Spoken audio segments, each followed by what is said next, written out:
Alarm बजता है। सिर्फ 5 मिनट बाकी है, सूरज निकलने वाला है और अगर धूप की एक किरण भी चमड़ी पर पड़ी तो सीधे मौत। सोचिए, एक ऐसी अजीब और जानलेवा बीमारी जहां धूप की एक छोटी सी किरण भी आपकी जान ले सकती है और पूरी दुनिया आपके लिए खिड़कियों के पीछे सिमटकर रह जाती है। क्या होगा जब जन्म से ही अंधेरे की आगोश में पल रही एक मासूम लड़की को रात के सन्नाटे में एक अजनबी से प्यार हो जाए। जिंदगी में जब पहली मोहब्बत का उजाला आता है तो उसकी काली रातें भी हसीन होने लगती है।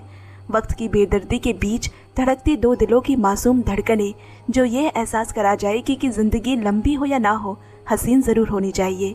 तो उन 2 प्यार करने वालों की कहानी का कैसा अंत होता है, वीडियो को आखिर तक ज़रूर देखें। बिना देरी किए मूवी स्ट्राइप में आज की कहानी शुरू करते हैं, लेकिन उससे पहले चैनल को सब्सक्राइब करना बिल्कुल मत भूलना।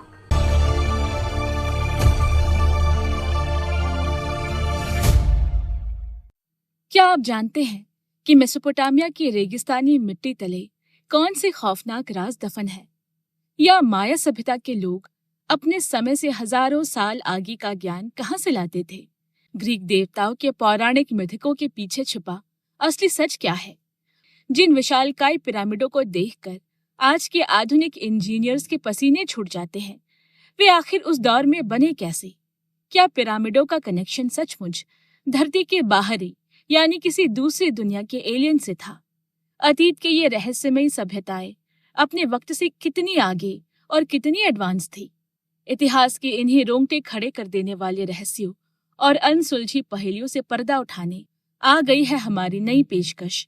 अगर आप भी बीते कल की इस जादुई और खौफनाक दुनिया को करीब से देखना चाहते हैं, समझना चाहते हैं, तो अभी डिस्क्रिप्शन में दिए गए लिंक पर क्लिक करें, इतिहास के राज, और हमारे चैनल को तुरंत चेकआउट करें। सोल नाम की एक लड़की जो गिटार बजाते हुए गाना गा रही होती है। तभी उसके मोबाइल में सुबह का अलार्म बजा और उसने तुरंत अपने कमरे की सारी खिड़कियों को यूवी रे प्रोटेक्टर से बंद कर दिया।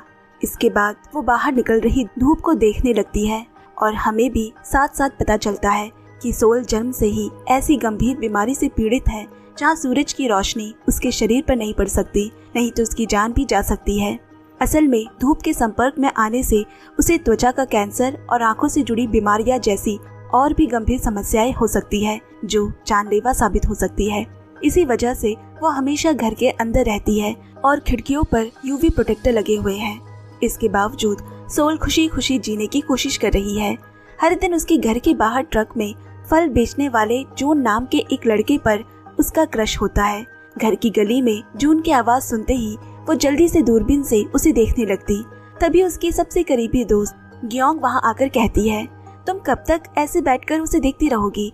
जाकर उससे बात क्यों नहीं कर लेती? सोल बोली, तुम्हें पता है ना, बाहर धूप होने की वजह से मैं ऐसा नहीं कर सकती। फिर ग्योंग कमरे में रखी एक खास जैकेट और चश्मे से बाहर जाने का सुझाव देते हुए बोली, ये है ना तुम्हारे पास, इसका कब इस्तेमाल करोगी? अगर जून का लाना बंद कर दे तो तुम क्या करोगी? क्योंकि ना तो तुम उसका नंबर और ना ही नाम जानती हो। इस पर सोल ग्योंग से ही जून का नाम और नंबर पूछकर आने को कहती है। ग्योंग भी बाहर जाकर जून से मिलती है, लेकिन वापस आकर उसने बताया कि वो बातचीत में इतनी खुश हो गई कि नाम और नंबर पूछना ही भूल गई। हालांकि उसने मुझसे मेरे पसंदीदा फल के पूछने पर मैंने जब प्लम के बारे में बताया तो उसने एक प्लम देते हुए कहा कि मुझे मेरी ही तरह अच्छे फल पसंद है। ग्योंग मजाक में बोली, शायद उसे मुझ जैसी प्यारी लड़कियां पसंद है, जिसे सुनकर सोल के चेहरे पर मायूसी छा जाती है। तभी नीचे से सोल की माँ दोनों को फल खाने के लिए बुलाने लगी और देखा कि वो बहुत सारे फल खरीद कर लाई है। पूछने पर सोल की माँ बताती है, इस फल बेचने वाले लड़के ने तो मेरी तारीफ करते हुए मुझे मेरे पसंदीदा फल की तरह खूबसूरत कहा। वो लड़का कितना अच्छा है, जिसे खुश होकर मैंने ढेर सारे फल भी खरीद लिए। ये सुनकर सोल हंसते हुए ग्योंग से कहती है, अब समझ आया तुम्हें? वो ग्राहकों को सामान बेचने के लिए ऐसी तारीफें करता है, ये तो उसका तरीका है, कहकर उसे छेड़ने लगी। अब शाम को सोल के पिता शराब पीकर चुपचाप घर लौटते हैं, लेकिन सोल ने उन्हें देखकर रोक लिया और इस बारे में माँ को ना बताने के बदले में उनसे कुछ पैसे मांगती है। सोल के पिता से कहते हैं वो पैसे तो दे देंगे, लेकिन बदले में उसे अपना लिखा हुआ गाना गाकर सुनाना होगा। दरअसल सोल न सिर्फ अच्छा गाती है बल्कि खुद गाने भी लिखती है। जब उसने अपने माँ बाबा को अपना गाना सुनाया तो दोनों ही उसमें पूरी तरह खो जाते हैं। बाबा तो भावुक होकर उनकी आंखों में आंसू ही आ जाते हैं। तुम्हारी प्रतिभा और शब्द बहुत खूबसूरत है बेटा, इतना अच्छा गाती हो तुम्हें अपनी इस कला को घर तक सीमित न रखकर दुनिया के सामने लाना चाहिए, कहकर वो अपनी बेटी को इनकरेज करते हैं।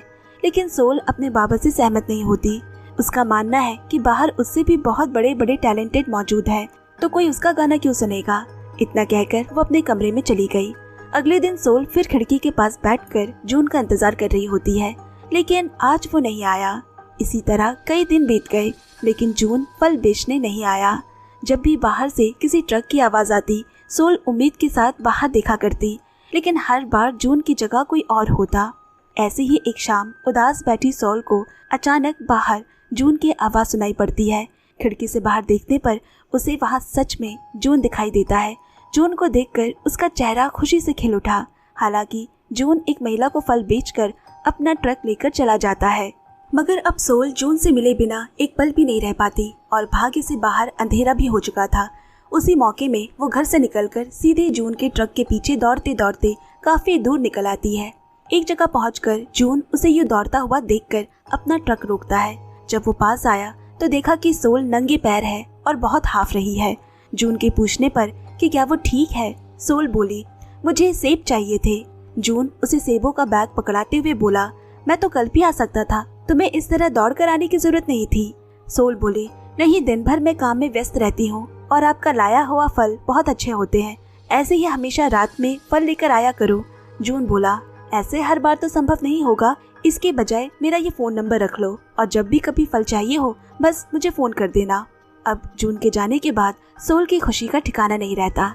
अगले दिन वो खुशी खुशी ये बात अपने दोस्त गियोंग को भी बताती है, तो उसकी दोस्त कहती है, अगर जून को पसंद करती हो तो तुम्हें उसे अपनी खूबसूरती से इम्प्रेस करना होगा।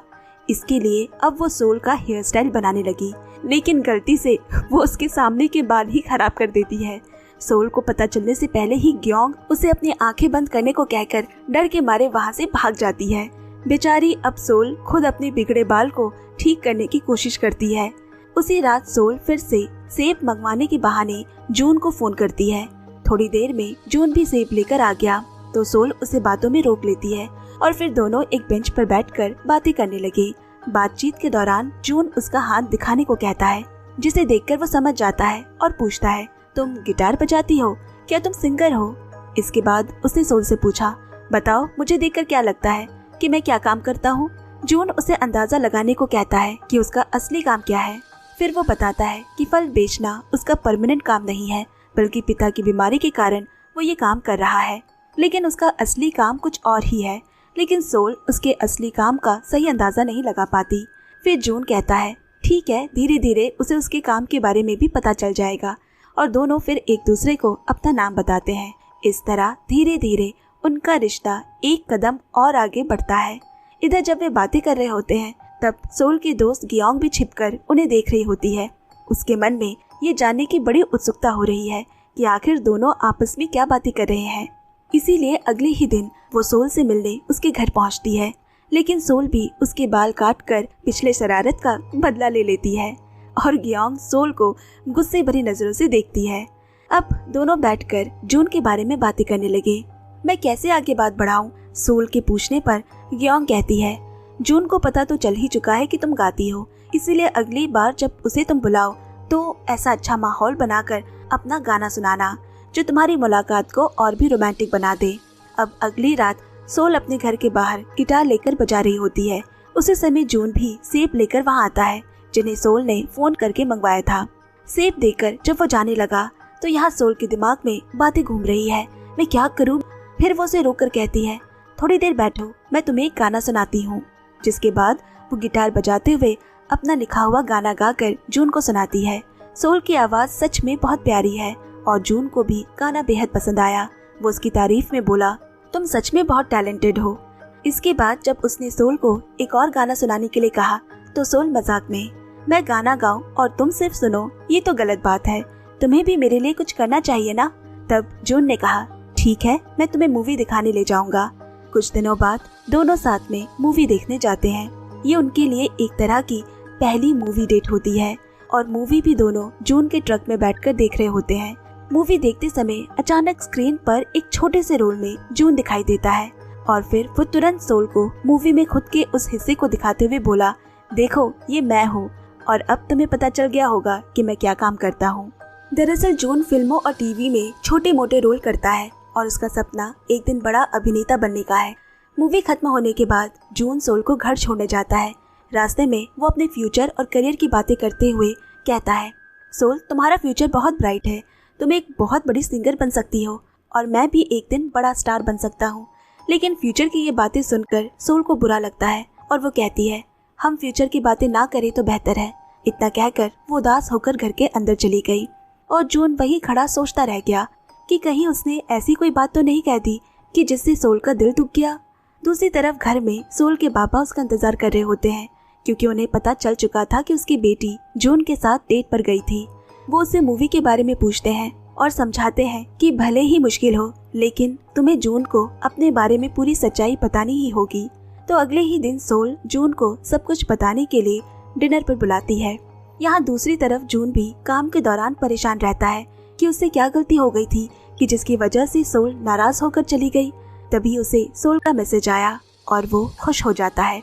अब उस रात दोनों एक रेस्टोरेंट में पहुंचते हैं, जहां सोल जून को अपनी बीमारी के बारे में बताना चाहती है, लेकिन उसे हिम्मत नहीं हो रही। वो हिम्मत जुटाने के लिए शराब भी पीती है, फिर भी उसे अपनी सच्चाई बताने की हिम्मत नहीं होती। अब अपनी बात कहने की हिम्मत जुटाने के लिए वो और शराब पीती रहती है और इतनी ज्यादा शराब पी लेती है कि आखिरकार उसे ये भी याद नहीं रहता कि वो जून से क्या कहने वाली थी। फिर वो वही टेबल पर सो जाती है। जून उसे उठाकर अपने ट्रक में ले गया और दोनों वहीं सो जाते हैं। अब अचानक सोल का अलार्म बजा, जिसमें वार्निंग दी जा रही है, सूरज निकलने में अब सिर्फ 5 मिनट बाकी है। ये सुनते ही सोल घबरा कर उठी और जून को जल्दी से उठाकर घर पहुंचाने के लिए कहती है। जून उसे समझाता है, ठीक है थोड़ा रुको, पहले मेरे नशे की हालत तो ठीक होने दो। उसके ये कहते ही सोल उसे बिना कुछ एक्सप्लेन किए ही ट्रक से उतरकर घर की तरफ दौड़ने लगी। उसे इस तरह घबरा कर भागते देख जून तुरंत अपना ट्रक स्टार्ट करता है और उसे अंदर बैठने को कहता है। इधर सोल बाहर निकलती धूप की तरफ घबरा कर देखती रहती है। कुछ ही मिनटों में दोनों उसके घर के सामने पहुंचते ही सोल जून से कुछ भी कहे बिना ट्रक से सीधा उतरकर तेजी से घर के अंदर भाग रही होती है। लेकिन घर घुसने से कुछ सेकंड पहले ही उसके चेहरे पर सूरज की कुछ किरणें पड़ जाती है। उसे ऐसी हालत में देखकर तो जून बेहद घबरा ही जाता है और लगातार दरवाजा खटखटाते हुए पूछता है, सोल दरवाजा खोलो, तुम्हें क्या हुआ है सोल? तभी थोड़ी देर में सोल के पिता बाहर निकलते हैं और जून का कॉलर पकड़कर गुस्से में उसे पूछा, तुमने मेरी बेटी के साथ क्या किया? क्या तुम उसे मारना चाहते थे? इसके बाद उसी दिन सोल को तुरंत अस्पताल ले जाया जाता है। जांच के बाद डॉक्टर ने बताया कि उसके शरीर पर कुछ असर जरूर हुआ है, लेकिन ज्यादा चिंता करने की जरूरत नहीं है, उसकी हालत गंभीर नहीं है। ये सुनकर अब कहीं जाकर सोल के माँ बाबा को राहत मिलती है और डॉक्टर सोल को भी सावधानी बरतने की सलाह देते हैं। दूसरी तरफ जून को दिखाया गया, जो काफी ज्यादा परेशान है। उसे समझ नहीं आ रहा कि आखिर उसने ऐसी कौन सी गलती कर दी, और फिर वो सीधे सोल के पिता से मिलने उनके काम करने वाले रेस्टोरेंट में पहुंचता है। और इसके बाद कहानी फिर सोल के घर की तरफ आती है, जहां सोल और गियोंग खाना खा रही होती है। सोल का चेहरा काफी उदास दिखाई दे रहा होता है। उसी वक्त उसके बाबा घर पहुंचे, लेकिन इस बार वो अकेले नहीं होते, उनके साथ जून भी आया है। जून को देखते ही सोल उसे नजर तक नहीं मिला पाती और वो दौड़कर अपने कमरे में चली गई। जून भी कुछ देर वहां रुकने के बाद अब जाने लगता है, लेकिन तभी अचानक सोल फिर से दौड़कर नीचे आई और जून को रोका। आखिरकार अब वो अपनी सच्चाई का सामना करने के लिए तैयार हो चुकी थी। रात होने के कारण दोनों कुछ देर घर के बाहर बात करने निकले। अब जून को भी पता चल चुका था कि सोल किस बीमारी से पीड़ित है। सोल उससे माफी मांगती है कि उसने इतने समय तक अपनी बीमारी की सच्चाई उससे छिपाई। इसके बाद वो वहाँ से जाने लगी, लेकिन उसी वक्त जून ने उसका हाथ पकड़कर उसे रोक लिया। वो कहता है, सिर्फ तुमने ही नहीं, मैंने भी तुमसे एक बात छिपाई है। और इतना कहकर जून ने सोल को हल्के से चूम लिया, मगर कुछ देर बाद वो खुद ही पीछे हट गया और इसके लिए माफी मांगता है। लेकिन सोल भी अब आगे बढ़कर जून को जोर से चूम लेती है। इस दिन से दोनों एक रिश्ते में आ चुके थे।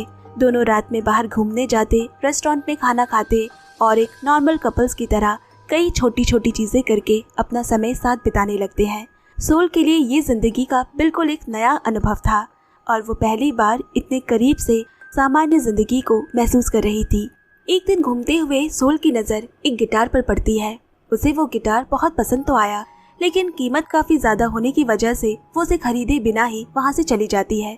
हालांकि जून ने उसके गिटार को पसंद करने की ये बात नोटिस कर ली थी। जून उसे अब लाइव म्यूजिक दिखाने के लिए भी ले जाया करता और कहता है कि तुम्हें भी एक दिन इसी तरह स्टेज पर गाना होगा, इसीलिए तुम अभी से YouTube जैसे प्लेटफॉर्म पर अपने गानों की वीडियो बनाकर डाला करो। लेकिन सोल उदास होकर बोली, मैं ऐसा नहीं कर सकती, क्योंकि अगर लोगों को मेरा म्यूजिक पसंद आ गया तो उन्हें मेरी बीमारी के बारे में भी पता चल जाएगा। फिर लोग मेरे संगीत की जगह मेरी बीमारी में दिलचस्पी लेने लगेंगे और मुझे सिर्फ सहानुभूति देंगे, जो कि मैं बिल्कुल भी नहीं चाहती। ये जानकर जून बोला, मेरे पास एक आइडिया है, क्यों ना तुम वीडियो में बिना चेहरा दिखाए अपने गाने अपलोड करो। सोल को ये आइडिया बेहद पसंद आया और हिम्मत जुटाकर उसने अपना एक YouTube चैनल शुरू किया। धीरे धीरे वो अपने गानों के वीडियो अपलोड करने लगी। देखते ही देखते उसके गानों को इतना प्यार मिलता है कि बेहद ही कम समय में उसके 1 लाख सब्सक्राइबर पूरे हो जाते हैं। ये देखकर सोल, उसके माँ बाबा और जून सभी बहुत खुश होते हैं। उसके माँ बाबा को अपनी बेटी की इस छोटी सी कोशिश पर बहुत गर्व महसूस होता है। 1 लाख सब्सक्राइबर होने की खुशी में जून सोल को वही गिटार गिफ्ट करता है जिसे उसने कभी कीमत ज्यादा होने की वजह से दुकान पर छोड़ाई थी। जून के इस प्यार को देखकर सोल बेहद खुश होती है और तुरंत उस गिटार से जून के लिए एक प्यारा सा गाना गाकर सुनाती है। जून उसकी आवाज में कहीं खो सा जाता है। सच कहे तो वो सोल से बहुत प्यार करने लगा था। इसी तरह सोल की जिंदगी एक नए अंदाज में हंसी खुशी आगे बढ़ रही थी। लेकिन एक दिन सोल अपनी वीडियो पर आए कुछ ऐसे कमेंट्स देखकर निराश हो जाती है। दरअसल कुछ ऑडियंस ने उसके कमरे की खिड़की से दिखने वाले बाहर की जगह पहचान कर उसके बारे में पता लगा लिया था और अब कमेंट सेक्शन में लोग उसकी बीमारी की चर्चा करने लगे थे और कुछ लोग तो बहुत बुरी बुरी बातें भी लिख रहे थे, जिस वजह से वो बिल्कुल डिप्रेस्ड हो जाती है। कमेंट से परेशान सोल को उसके माँ बाबा और जून ने भी समझाने की कोशिश की, लेकिन उसका दुखी मन कहाँ मानने वाला था। कुछ दिनों बाद सोल को अचानक उसके जैसी बीमारी से पीड़ित एक लड़की का ईमेल मिलता है। वो लिखती है, तुम्हें देखकर मुझे भी हिम्मत मिली है। थैंक यू सो मच कि हमारे जैसे लोग सिर्फ घर के अंदर रहने के लिए मजबूर नहीं हैं, बल्कि वो भी बाहर की दुनिया में कुछ कर सकते हैं। हम भी किसी से कम नहीं हैं। वो सोल को खुद के लिए प्रेरणा बनने के लिए बहुत धन्यवाद देती है। इस मैसेज को पढ़ने के बाद कहीं जाकर सोल को फिर से हिम्मत मिली। इतने दिनों में पहली बार उसके चेहरे पर मुस्कान थी। इसके बाद वो पहली बार अपना चेहरा दिखाकर लोगों के सामने आती है और खुलकर कहती है, हाँ भले ही मैं बीमार हूँ, लेकिन मेरे गानों ने कई लोगों को हिम्मत दी है। इसीलिए आज मैं मेरे जैसे लोगों को इनकरेज करने के लिए एक लाइव म्यूजिक परफॉर्मेंस करने जा रही हूँ। उन्हें समय और जगह की वो इन्फॉर्मेशन देती है। शाम को जून, गियोंग और सोल उस जगह पहुँचे जहाँ कोई खास लोग तो नहीं आए थे, फिर भी तीनों मिलकर सेटअप करने लगते हैं। उसी वक्त 4 लोगों का एक बैंड वहाँ पहुँचकर बताता है कि वो उसके बहुत बड़े फैन हैं और उसके साथ परफॉर्मेंस करना चाहते हैं। यहाँ तक भी कहते हैं कि उन्होंने उसके सारे गाने सुने हैं, इसलिए उन्हें किसी प्रैक्टिस की जरूरत नहीं है। ये सुनकर सोल बहुत खुश हो गई। इसके बाद वो उन चारों के साथ मिलकर परफॉर्मेंस करना शुरू करती है। देखते ही देखते वहाँ बहुत बड़ी संख्या में ऑडियंस जमा हो गई और सभी उनका खूब समर्थन भी कर रहे थे। ये सब देखकर आज सोल बेहद खुश है और उसकी खुशी देखकर जून भी बहुत खुश होता है।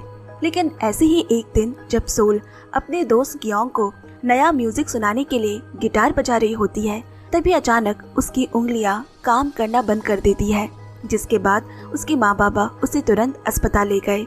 डॉक्टर ने सोल के सारे रिपोर्ट्स जांचने के बाद अब सोल को बाहर इंतजार करने को कहा, लेकिन सोल भी जिद पर अड़ जाती है कि रिपोर्ट के बारे में जो भी है उसे उसके सामने ही बताया जाए। और फिर पता चलता है कि उसके पास अब बहुत ही कम समय बचा है। डॉक्टर ने आगे बताया कि वक्त के साथ सोल के शरीर के अलग अलग अंग धीरे धीरे पैरालाइज होने लगेंगे। इस खबर से पूरे घर में सन्नाटा छा गया। उसके माँ बाबा के आंसू थमने का नाम नहीं ले रहे। सोल भी यहाँ टूट चुकी है और कमरे में जाकर फूट फूट कर रोती है। उसमें तो अब जून का सामना करने की भी हिम्मत नहीं बची। वो उसे फेस करने से भी बचती है, क्योंकि वो जून को आगे और दुख नहीं पहुँचाना चाहती। लेकिन जैसे ही जून को सोल की इस गंभीर हालत का पता चला, वो अपना सारा काम छोड़कर सीधे उससे मिलने भागा।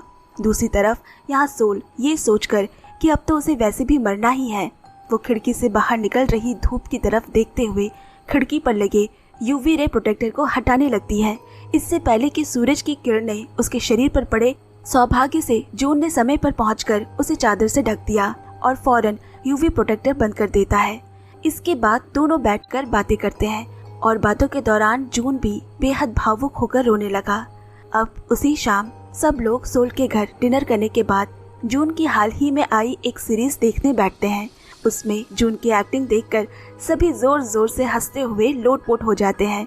जून तो यहाँ शर्म से पानी पानी हो जाता है, लेकिन कुछ ही देर के लिए ही सही सोल के चेहरे पर हंसी देखकर वो बहुत खुश हुआ। फिर दोनों को समय साथ बिताने के लिए बाहर टहलने निकलते हैं, जहाँ बातचीत के दौरान सोल कहती है, क्या ही हो अगर मैं अपने बचे हुए समय में अपनी जिंदगी के आखिरी पल तक गाना गाना चाहूँ, क्या तुम मेरे इस सफर में मेरा साथ दोगे? जून उसे जोर से गले लगाकर वादा करता है कि वो हमेशा उसके साथ रहेगा और हर कदम पर उसे सपोर्ट करेगा। अब अगले दिन सोल अपना नया गाना तैयार करती है और म्यूजिक के लिए उन्हीं 4 लोगों के बैंड से मदद मांगती है जिनके साथ उसने पहले परफॉर्म किया था, जिसके बाद सभी मिलकर प्रैक्टिस करना शुरू करते हैं। मगर यहाँ एक दिक्कत खड़ी हो गई। सभी सोल को रिकॉर्डिंग स्टूडियो में गाना रिकॉर्ड करने के लिए कहते हैं, लेकिन अफसोस सोल के पास इतने पैसे नहीं होते। जब जून को ये बात पता चली तो वो अपने ऑडिशन के लिए बचा कर रखे पैसों से रिकॉर्डिंग स्टूडियो बुक करता है और कुछ दिनों बाद सभी लोग स्टूडियो पहुंचते हैं, जहां आज सोल का गाना रिकॉर्ड किया जाएगा। लेकिन सोल अपने माँ बाबा जून और ग्योंग को अपना गाना सुनने से मना कर देती है और उन्हें स्टूडियो के बाहर भेज देती है। वो कहती है रिलीज होने के बाद ही उसके गाने को सुनना। अब धीरे धीरे मौसम बदलता है और सर्दियाँ आ जाती है। इसके साथ ही सोल की तबीयत भी दिन पर दिन बिगड़ती चली जाती है और अब उसके लिए चलना भी मुश्किल होने लगा है। शायद अपनी अंतिम घड़ी करीब है जानकर वो अपने माँ बाबा को हवाई जाने की फ्लाइट टिकट देते हुए कहती है, इतने सालों से मेरी वजह से आप लोग कहीं घूम नहीं पाए, इसीलिए मेरी तमन्ना है कि मेरे जाने के बाद आप अपनी जिंदगी अपनी इच्छा से जिए और जहाँ मन करे वहाँ जाए। ये सुनकर उसकी माँ अपने आंसू और थाम कर नहीं रख पाई और वो रो पड़ी। उसके बाबा भी बहुत भावुक हो जाते हैं। इसके बाद सोल अपने दोस्त ग्योंग को भी बुलाकर उसे प्यार से गले लगाती है और फिर उसे एक हेयर स्टाइलिस्ट किट गिफ्ट करती है, क्योंकि ग्योंग का सपना एक दिन हेयर स्टाइलिस्ट बनने का था। ग्योंग बहुत खुश हो जाती है। इस तरह अब अपने आखिरी दिनों में सोल वही यूवी रे प्रोटेक्टर वाली खास ड्रेस को पहनकर दिन में भी जून के साथ डेट पर जाती है। वो जून से कहती है कि उसके जाने के बाद भी वो हमेशा खुश रहे और अपनी जिंदगी में आगे बढ़े। यहाँ तक कि वो उसे ये भी कहती है कि उसके जाने के बाद वो अपनी जिंदगी में नई गर्लफ्रेंड बना ले।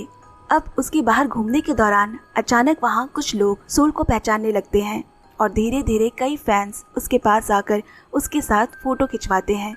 अपने आखिरी समय में इस तरह लोगों का प्यार मिलना सोल को बहुत ही खुशी देता है।